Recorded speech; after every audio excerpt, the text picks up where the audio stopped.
Hey everyone, I hope you're doing well. I just felt like saying hello, as you know, that this is my social life for the moment being. It has been my social life for the past 3 years. And I'm glad that nothing really was.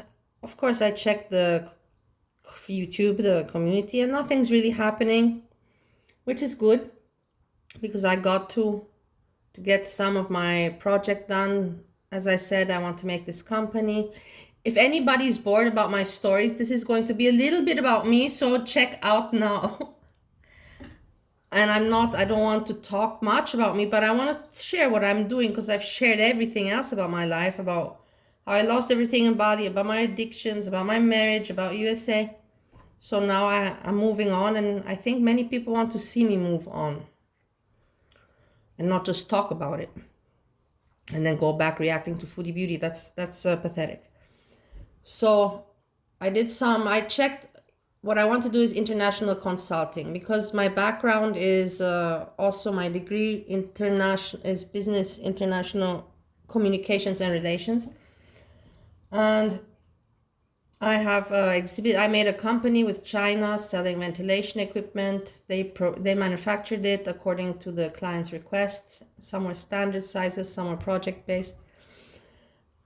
We had clients worldwide, everywhere, Middle East, Australia, Europe, America, not so much. That's the thing. It would have been super for me if I had in America something, because I could easily continue here, or I could even work for the companies. They would be happy to accept me as an employee, knowing my qualifications from the field. So I want to do this. I want to make a consulting company. And I checked YouTube to get some influence, what other people say, and the people that do it in America. And I got some information. The thing is, I can speak 5 languages, so I can translate. The main, for example, I'm not now making media for what I want to do and everything. When it's finished, the website and everything, I will show it. I don't have to talk too much about it. It's important to show, not to talk. That's what I learned in life.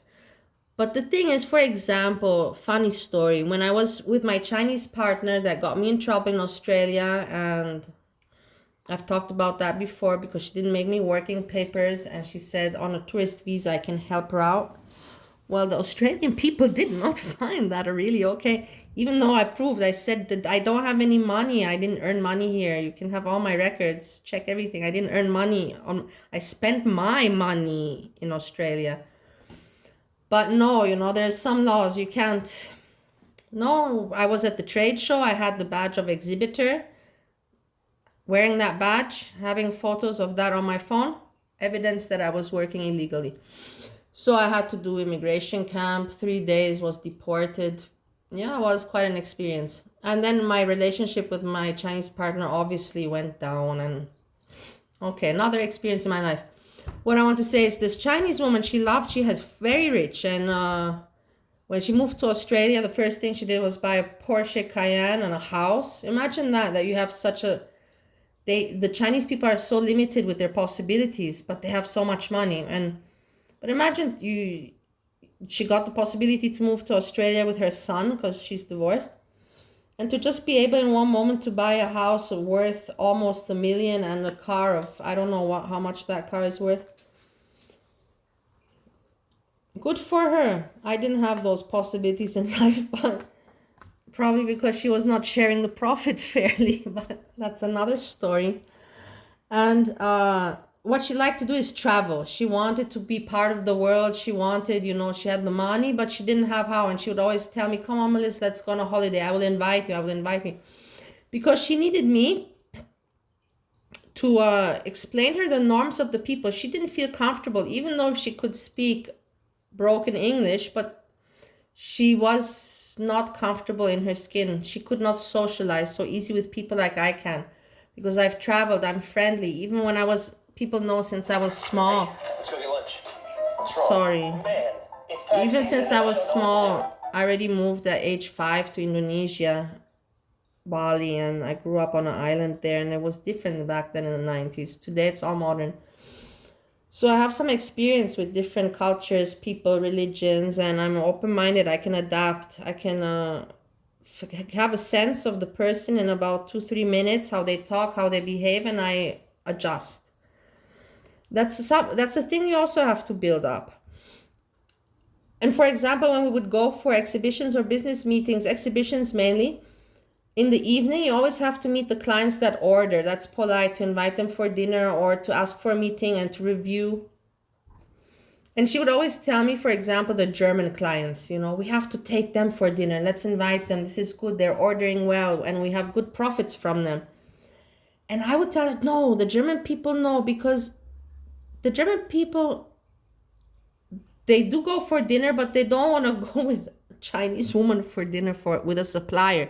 I don't want to sound bad now, but it's talking about business, and that's true. They don't want to. They don't have interest in that. German people want swift, quick meetings, brief. And if they go out, they will go out with people they have fun, friends or something, not with their suppliers in the evenings for dinners. And then there was also the matter of drinking alcohol, and she's like, she wants to be, because when we would go out with other clients like from Israel, our Israeli clients, or Italian clients, European, they would drink alcohol, and she was not an alcohol drinker. And she's like, but she wants to be part of it, almost like a child, I tell you. And I told her, okay, just when the people offer you the wine, just pour it, and just put it to your lips and pretend that you're taking a sip if you feel that makes you more comfortable. So I had experiences like that, and I could go on, but this is just a funny one and a good one that I could explain.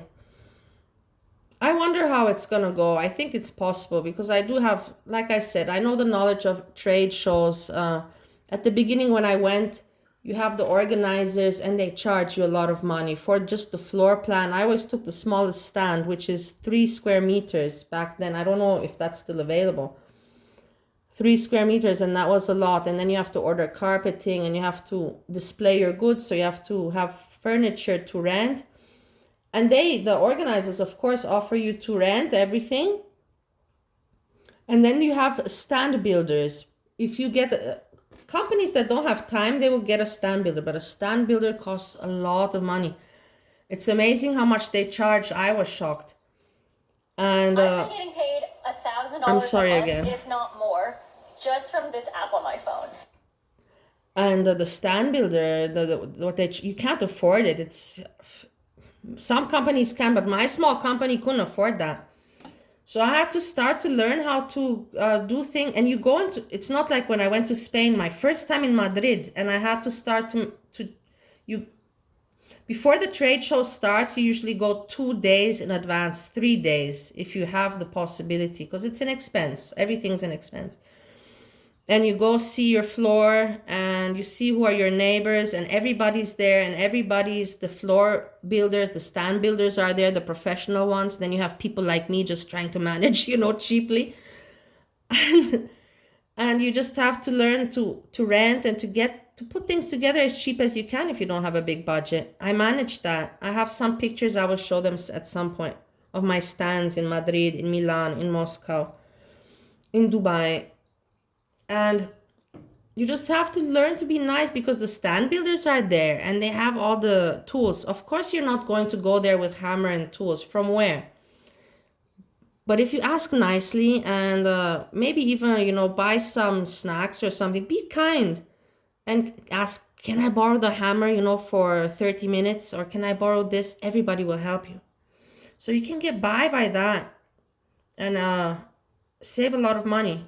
So that's part of the consulting that I want to do, and translations, and about mentality, and about norms, and about just international business communications and relations, just what I studied and what I experienced in my life.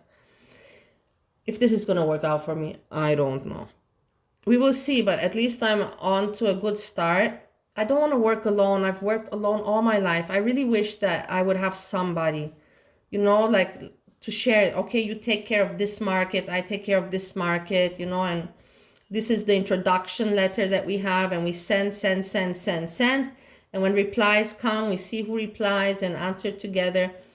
It would be much more fun. Alone working is not nice. It's really not. But we see what happens. That's my plan. I hope I didn't bore anybody with my stories. And if I did, I'm sorry. And I'm not trying, I'm just bored and I'm trying to motivate myself, and I'm talking out there to the world, to the YouTube people, to some friends that I think are friends or at least somewhat friends that do write to me. So I'm trying to, pep myself up and get going and keep moving forward. Have a good day. Peace, everyone. If something interesting happens, you'll hear from me.